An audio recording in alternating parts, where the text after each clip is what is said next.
하나님은 모세를 부르셔서 애굽의 최고 권력자인 바로에게 보내셨습니다. 모세는 한때 애굽의 왕자였지만 지금은 미디안 광야의 목동으로서 살아가고 있었죠. 그런 모세를 하나님은 애굽의 절대 권력자인 바로에게 보내셨습니다. 그리고 이제 바로와 모세의 싸움이 시작이 됐죠. 모세는 바로를 향해서 하나님의 백성들을 풀어달라고 말했지만 바로 왕은 절대로 그렇게 할 수 없다고 고집을 피웠습니다. 그래서 하나님은 이 모세의 지팡이와 입술을 통해서 이 애굽 땅에 10가지의 재앙을 보내십니다.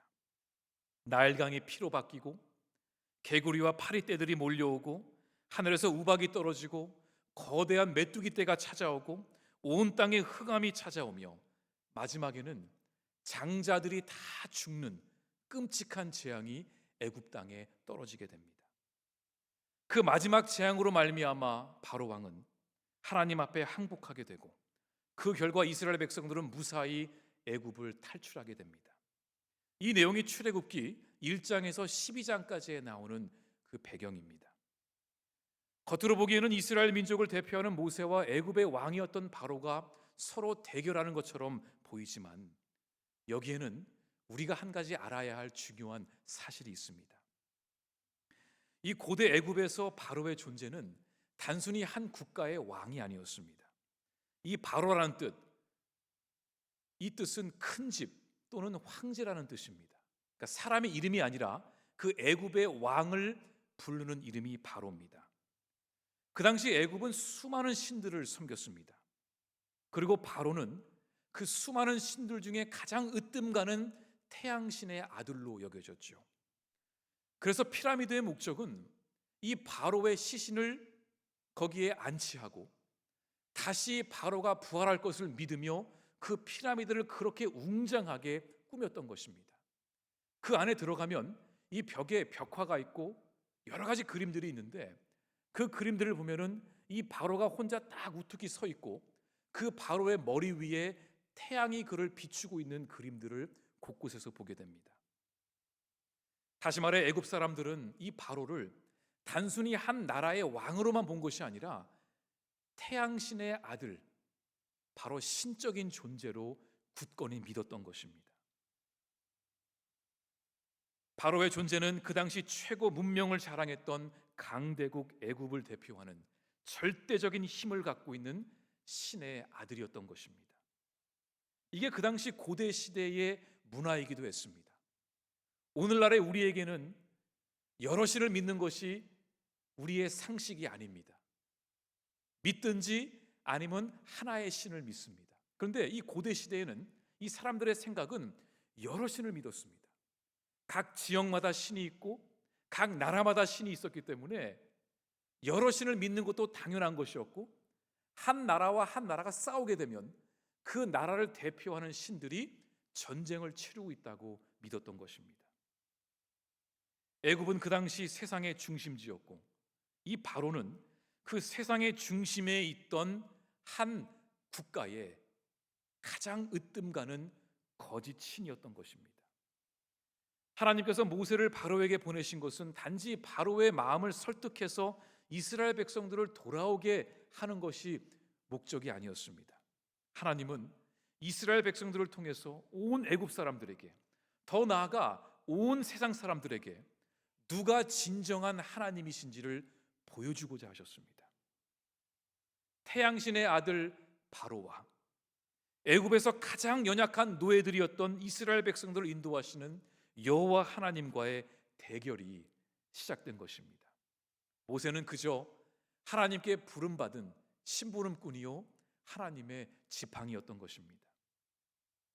그런데 바로가 그 마지막 10번째의 재앙을 맞고 항복한 것입니다. 이것은 단순히 바로가 이스라엘 백성들을 포기하고 내보내 준 것이 아니라, 그걸로 끝난 것이 아니라 이 애굽 사람들의 입장에서 볼 때에 애굽을 보호하는 그 태양신이 노예로 부렸던 이스라엘 민족을 보호하는 여호와 하나님과의 싸움에서 졌다고 생각을 한 겁니다.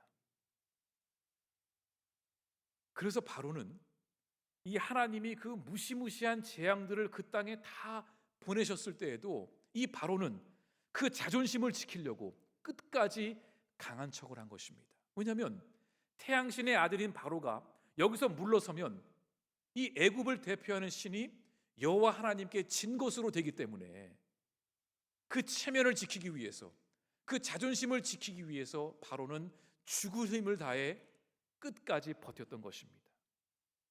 하지만 마지막 재앙이었던 그 장자의 죽음 앞에서는 바로뿐만이 아니라 모든 애굽 사람들이 슬퍼하며 무너져 내린 것입니다.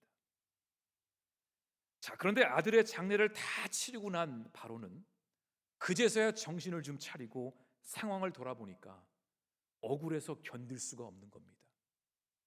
대애굽의 태양신의 아들인 나 바로가 우리가 노예로 부렸던 그 히브리 민족의 신인 여호와 하나님께 이 졌다라는 그 생각을 할수록 분이 차올라서 어쩔 줄을 몰랐습니다. 즉시 신하들을 시켜서 이스라엘 백성들이 지금 어디쯤 가 있는지를 알아보게 합니다. 그런데 알아보니까 이스라엘 백성들이 전혀 엉뚱한 데에서 지금 길을 헤매고 있다는 것을 알게 됩니다. 야, 얘네들 지금 갇혔구나. 바로는 즉시 최고의 정예 부대를 소집해서 이스라엘 백성들을 추격하기 시작합니다. 자, 그 당시 애굽에서 가나안 땅까지 가는 그 루트가 두 개가 있었습니다. 하나는 해변 도로였습니다. 두 번째는 왕의 도로였는데, 저 지도를 한번 같이 보겠습니다. 제가 원하는 지도를 찾을 수가 없어가지고 그냥 제가 지도 위에다가 이렇게 사인펜으로 좀 그어봤습니다. 자, 여러분의 왼쪽에 보시면은 그 파란색으로 동그라미가 쳐 있고 A라고 써져 있죠. 그 지역이 이스라엘 자손들이 머물렀던 고센 지역입니다. 자, 그리고 오른쪽 위로 올라가서 보시면은 거기에 알파벳 B라고 되어 있죠. 그곳이 가나안 땅 현재의 팔레스타인 지역입니다. 자, 이제 이 이스라엘 백성이 애굽에서 탈출해서 저 A의 지역에서 B라는 지역까지 지금 건너가야 합니다. 그 가운데는 거대한 광야가 있었죠. 근데 애굽에서 가나안까지 가는 길이 두 개가 있었는데 하나는 1번 해변 도로였습니다. 말 그대로 지중해를 끼고 그 길을 걸어가면 됩니다. 가장 빠른 길이었죠. 두 번째는 왕의 도로라고, 킹스 로드라고, 광야 중간을 뚫고 가서 남쪽에서 북쪽으로 쭉 올라가는 그 길이 그 당시에 분명히 있었습니다. 이 둘 중에 하나를 택해서 가야 되는데, 이거는 그 당시에 길을 아는 사람이라면 다 알고 있는 진실이었는데, 이 바로가 알아보니까 이스라엘 백성들이 전혀 다른 길인 3번의 길을 가고 있었던 거예요. 제가 그 A 밑에 파란색으로 쭉 밑으로 내려놨잖아요. 그게 3번인데 저 노란색으로 칠해놓은 곳은 홍해바다입니다. 분명히 빠르고 안전하게 갈 수 있는 길이 있었는데 이스라엘 백성들은 남쪽으로 쭉 내려와서 홍해바다 앞에까지 가게 된 것입니다. 오늘 본문 1절과 2절을 함께 보겠습니다.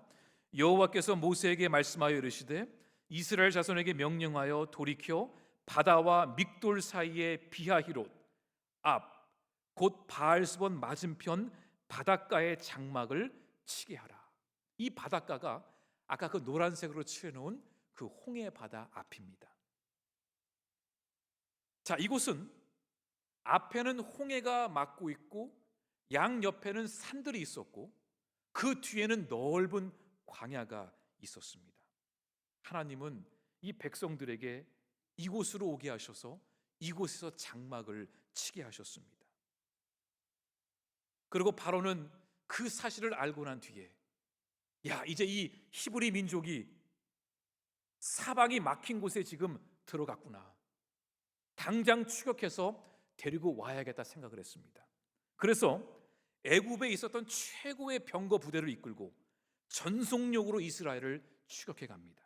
그게 오늘 본문 6절과 7절입니다. 바로가 곧 그의 병거를 갖추고 그의 백성을 데리고 갈새 선발된 병거 600대와 애굽의 모든 병거를 동원하니 지휘관들이 다 거느렸더라.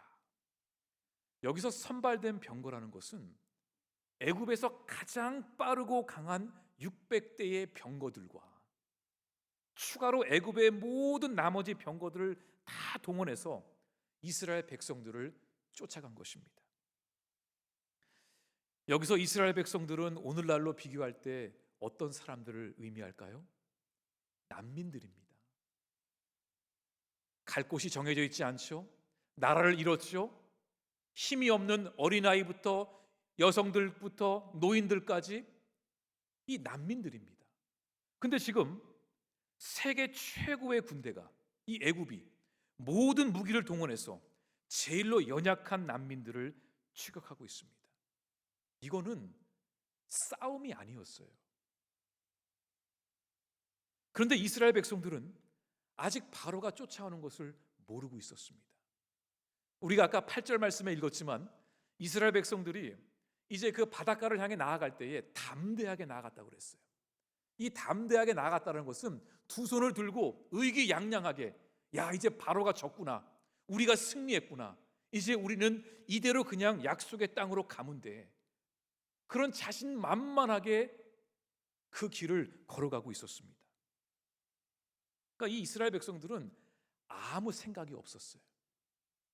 그냥 이대로 가면 되겠지. 근데 얼마 되지 않아서 이 땅이 진동하기 시작합니다. 여러분, 병거당 말 2마리가 끌고 갑니다.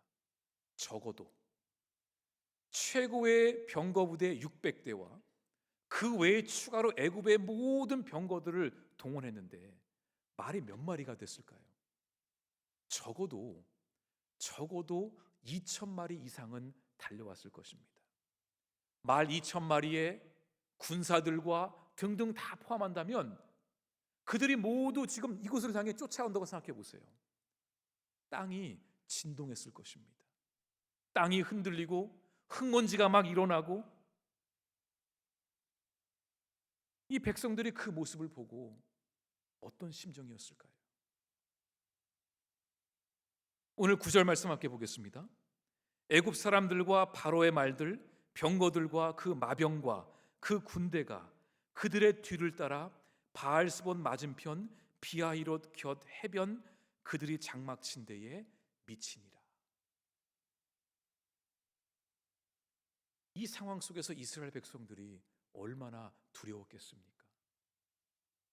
앞에는 홍해가 있고 뒤에는 애굽의 군대가 쫓아오고 있고 양쪽에는 산들이 막고 있었습니다. 동서남북이 막혀버렸습니다. 도망갈 수 있는 곳이 없습니다. 이 와중에 영이신 하나님은 눈에 보이지 않습니다.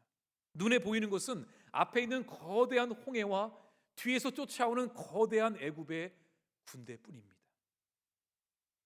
문제만 바라보니까 백성들의 마음속에 두려움이 점점 커지기 시작합니다. 지금 이 상황을 어떻게 막아낼 것인가? 도저히 길이 보이지 않습니다. 여러분, 우리가 언제 두려움에 빠지는지 아세요? 내가 싸울 만한 상대가 앞에 있으면 두려워하지 않습니다. 한번 붙어볼 만합니다. 그런데 길이 보이지 않을 때에, 도무지 방법이 보이지 않을 때에, 그때에 우리 안에 두려움이 찾아옵니다. 우리의 삶에도 이런 일들이 찾아옵니다. 문제가 없는 인생이 어디 있겠습니까? 문제 없는 가정이 어디 있겠습니까? 우리의 삶 속에는 크고 작은 문제들이 계속 찾아옵니다. 그 문제를 뚫고 나가는 인생이 있는 반면에 그 문제 앞에서 낙심하고 주저앉고 두려워하는 인생이 있을 뿐입니다. 내 인생에 정말 홍해와 같은 큰 바다가 내 앞을 가로막고 있고 뒤에서는 나를 잡으러 오는 그 애굽의 병거들이 있었던 적이 있지 않습니까? 앞으로 가지도 못하고 뒤로 가지도 못하고 이러지도 저러지도 못하는 그런 문제들이 우리의 삶 속에 찾아오지 않습니까? 그럼 우리는 그 문제만 보고 두려움에 빠집니다. 우리의 삶 가운데 이런 진퇴양난의 상황들이 분명히 찾아왔었고 지금도 그 상황 속에 있는 우리 교우들이 있을 것입니다. 지금 여러분은 어떤 문제 앞에 서 계십니까? 왜 문제를 문제라고 그러죠? 우리의 힘으로 풀 수 없으니까 그래요. 우리가 풀 수 있는 것은 그걸 문제라고 하지 않습니다. 숙제라고 하겠죠. 근데 문제는 우리의 능력으로, 우리의 힘으로 풀 수 없기 때문에 문제라고 합니다. 자, 이런 상황 속에서 이스라엘 백성들은 두려움에 떨면서 제일 먼저 한 것이 무엇이었을까요? 모세를 원망하기 시작합니다. 이 사람이 문제가 생기면 제일 먼저 남을 원망하기 쉽더라고요. 내 인생이 이렇게 된 거는 너 때문이야. 당신 때문이야. 이 문제로 인해서 내 삶을 되돌아보고 내 내면의 세계를 성찰하는 것이 아니라 남을 탓하기에 바쁜 것이 우리의 연약함이더라고. 저 사람만 없었으면 내가 괜찮았을 텐데. 지금 이스라엘 백성들은 하나님께서 애굽 가운데 10가지의 놀라운 재앙을 내리신 것도 잊어버리고 그 대애굽의 바로를 무릎 꿇게 하신 분도 하나님이셨고 이들을 놀라운 방법으로 출애굽시킨 분도 하나님이셨는데 그 모든 은혜와 기적들을 다 잊어버렸어요. 왜요? 눈앞에 문제가 있으니까. 차라리 나를 애굽에서 죽게 만들지. 이게 뭐 하는 거냐고 모세를 원망하기 시작합니다. 그 상황을 원망하기 시작합니다. 두려움은 원망을 낳고 원망은 낙심을 낳고 낙심은 포기를 낳습니다. 그러니까 모든 것의 시작은 두려움이더라고요. 문제 앞에 서 있는 우리의 두려움이 시작점입니다. 그런데 여러분, 이런 상황 속에서 누군들 두려워하지 않겠어요? 저 역시 그럴 겁니다. 동서남북이 막혀 있어요. 도망갈 길이 보이지 않아요. 답이 안 보입니다. 그럼 두려울 수밖에 없잖아요. 낙심하지 않겠습니까? 그런데 여러분, 세상 사람들은 이런 두려움이, 이런 문제가 찾아오면 뭘 먼저 하는지 아세요? 점쟁이를 찾아가더라고. 그리고 찾아가서 묻습니다. 당장 해결하고 싶은 거예요. 답을 찾고 싶은 거예요. 그 점쟁이가 맞는지 안 맞는지 확신이 100% 없음을 알면서도 누군가의 답을 듣고 싶어 합니다. 이스라엘 백성들이 모세에게 말합니다. 오늘 본문 11절과 12절입니다. 그들이 또 모세에게 이르되 애굽에 매장지가 없어서 당신이 우리를 이끌어내어 이 광야에서 죽게 하느냐? 어찌하여 당신이 우리를 애굽에서 이끌어내어 우리에게 이같이 하느냐? 우리가 애굽에서 당신에게 이른 말이 이것이 아니냐? 이르기를 우리를 내버려 두라. 우리가 애굽 사람을 섬길 것이라 하지 아니하더냐?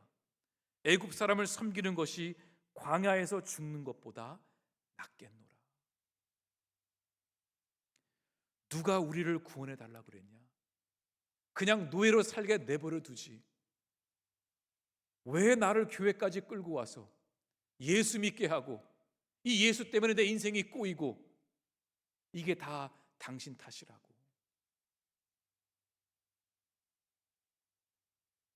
자, 그렇다면 왜 하나님은 백성들로 하여금 여기까지 오게 하셨을까요? 이 질문을 우리는 물어야 합니다. 왜 하나님이 그 여러 루트가 길들이 있었음에도 불구하고 이스라엘 백성들을 이곳 홍해 앞에까지 인도하셨을까? 모세도 광야의 전문가였거든요. 40년을 보냈는데 왜 그 길들을 몰랐겠습니까? 아니면 하나님이 그 길을 모르셨을까요? 근데 여러분, 우리 하나님이 하시는 일에는 다 이유와 계획이 있다는 것을 알아야 합니다. 하나님은 그냥 아무 생각 없이 일을 벌리시는 분이 아니세요. 모든 것이 디테일하게 하나부터 10까지 하나님의 계획과 섭리가 있습니다. 바로의 마음을 완악하게 하여 이스라엘 백성들을 쫓아오게 하신 이유가 있었고 이스라엘 백성들을 지금 이곳으로 인도하신 분명한 하나님의 이유가 있었습니다.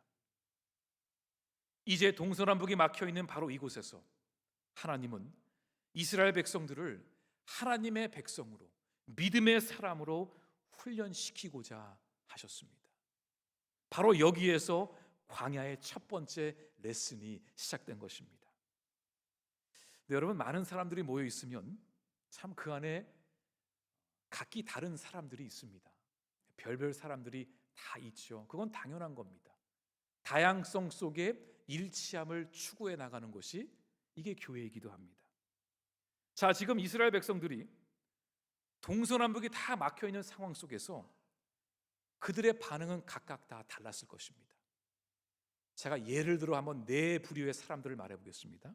첫 번째는, 야, 그냥 바로에게 항복하고 다시 노예로 그냥 살자. 그게 제일 나아. 그냥 돌아가자. 그럼 우리를 그냥 봐줄 거야. 한때에 정이 있었으니까. 그런 사람이 있고, 두 번째는 여기서 죽으나 거기 가서 죽으나 어차피 죽을 목숨 끝까지 싸우자. 뭐라도 들고 싸우자. 이런 사람들도 있었을 것입니다. 세 번째는 홍해를 바라보면서 뗏목을 만들어서 뭐라도 만들어서 타고 도망가자. 안 되면 수영이라도 하자. 이런 사람도 있었을 것이고, 마지막으로 눈에 보이는 산으로 무조건 도망가고 보자는 사람도 있었을 것입니다. 근데 이 광야의 산은 참고로 막 나무가 있는 그런 산이 아니고요, 민둥산, 누런 그냥 돌산입니다.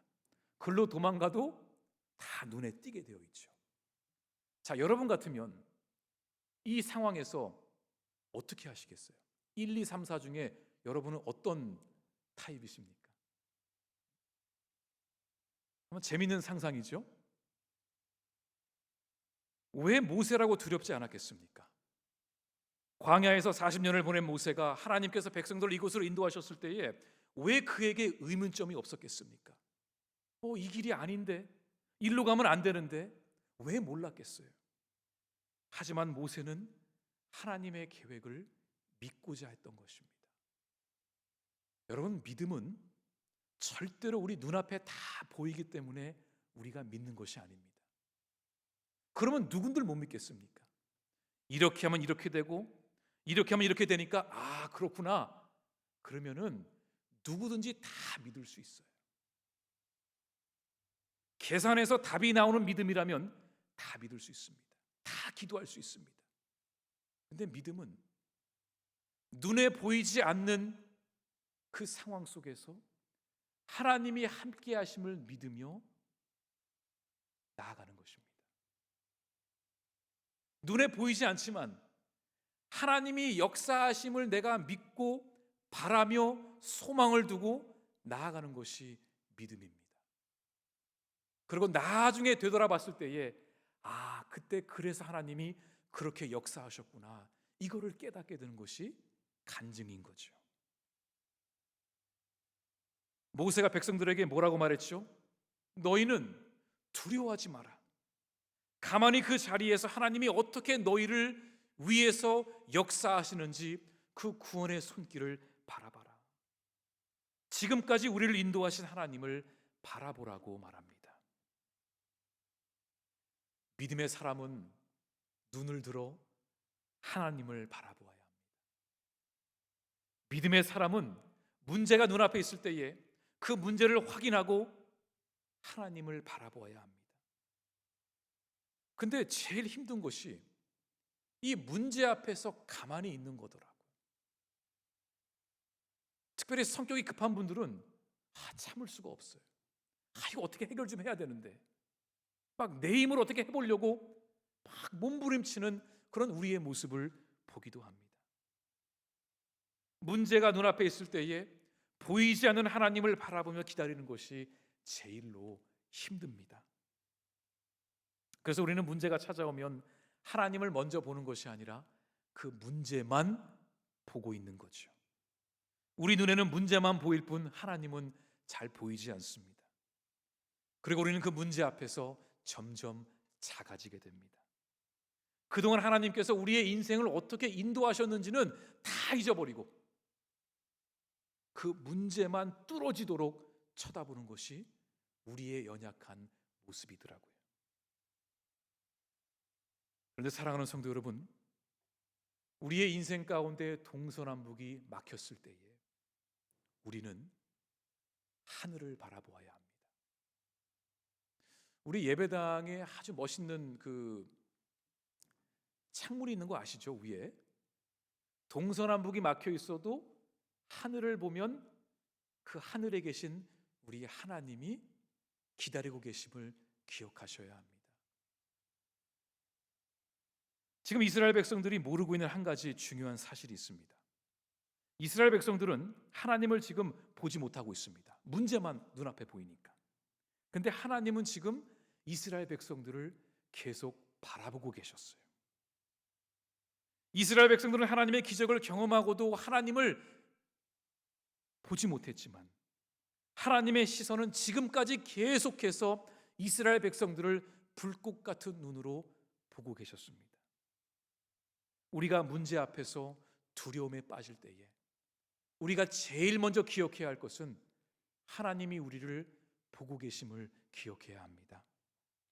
여러분, 어린아이를 키우는 부모의 심정을 한번 생각해 보시기 바랍니다.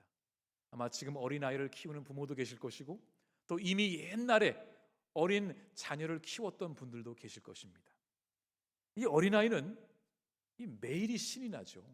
호기심 천국이니까 이것도 만져보고 싶고 저것도 들어보고 싶고 여기도 가보고 싶고 뜨거운지 이게 날카로운지 전혀 모르고 분별력 없이 막 다닙니다.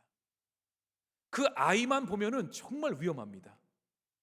넘어질 것 같고 부러질 것 같고 화상을 입을 것 같고, 그런데 그 아이는 그렇게 막 돌아다니지만 그 아이를 불꽃 같은 눈으로 바라보고 있는 한 사람이 있는데 그게 누구죠?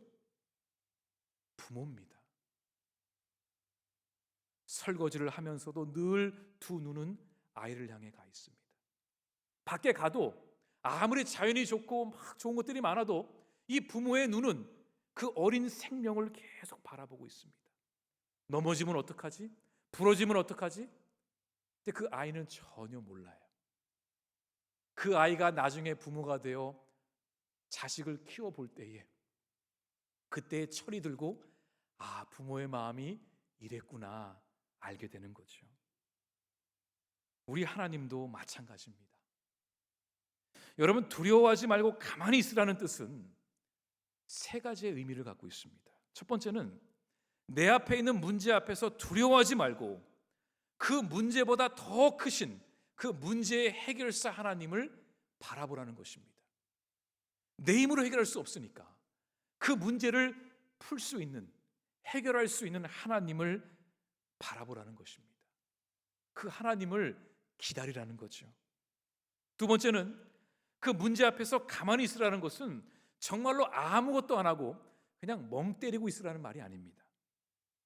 폭풍 전야와 같은 상황 속에서도 하나님께서 분명히 역사하실 것을 내가 믿고 기대하고 소망하며 불꽃 같은 눈으로 하나님을 바라보고 있는 것입니다. 하나님이 어떻게 역사하실까? 하나님이 어떻게 하실까? 하나님이 지금 뭐라고 말씀하실까? 그렇게 하나님을 바라보며 기다리고 있는 것입니다. 내가 먼저 문제 앞에서 어떻게 해보려고 막 그러면은 하나님은 침묵하세요. 여러분 잘 명심하시기 바랍니다. 문제 앞에서 내가 해보려고 하는 사람들이 있습니다. 근데 내가 먼저 막 그러고 다니면 우리 하나님은 가만히 계세요. 근데 문제 앞에서 우리가 가만히 하나님을 바라보면 하나님께서 역사하시고 이끌어 가십니다. 자, 그렇다면 아까 던졌던 질문으로 돌아가서 왜 하나님은 이스라엘 백성들을 홍해 앞까지 오게 하셨을까? 왜 바로의 마음을 완악하게 하셔서 이스라엘 백성들을 쫓아오게 하셨을까? 그 이유는 그 홍해가 갈라지는 것을 보여주시려고 그런 거예요. 이것은 하나님의 계획이었습니다. 홍해를 건너게 하심으로 하나님이 살아계심을 이스라엘 백성들뿐만이 아니라 온 세상 사람들에게 보여주고자 하셨습니다. 왜요? 인간의 힘으로는 도저히 홍해를 건너갈 수 없음을 알고 있기에. 하지만 하나님은 하실 수 있음을 보여주고자 그 연약하고 그 미천한 노예 출신의 히브리 민족을 통해서 그 거대한 홍해를 갈라주셨습니다. 근데 우리의 눈앞에 있는 문제도 그렇지 않습니까? 우리가 어떻게 해야 그 문제 앞에서 가만히 서 있을 수 있습니까? 우리의 문제보다 더 크신 하나님을 붙잡을 때 가능합니다. 홍해보다 더 크시고 애굽의 군대보다 더 크신 하나님을 우리가 붙들 때에 우리는 그 문제 앞에서 잠잠히 주님을 바라볼 수 있습니다. 여러분, 두려움은 사라지게 해서 이기는 것이 아닙니다.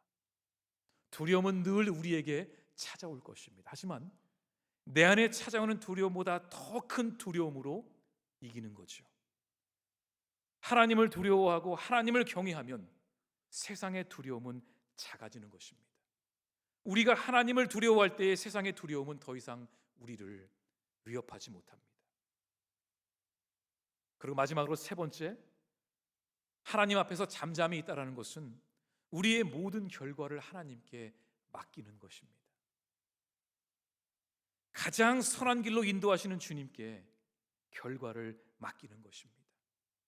우리의 일터, 우리의 자녀, 우리의 건강, 내일을 향한 두려움, 하나님께 맡기는 것입니다. 어제도 나와 함께 하신 하나님, 오늘도 나와 함께 하신 하나님께서 내일도 나와 함께 하실 것을 믿고 담대하게 나아가는 것이죠. 지금 내가 싸우는 이 전쟁은 하나님께 속한 전쟁임을 믿고 하나님께 맡기는 것입니다. 그래서 모세는 백성들에게 눈앞에 있는 이 문제들을 두려워하지 말고 홍해보다 애굽의 병거보다 더 크신 하나님을 바라보라고 한 것입니다. 요동치는 마음을 붙들고 하나님을 바라보라고 한 것이죠.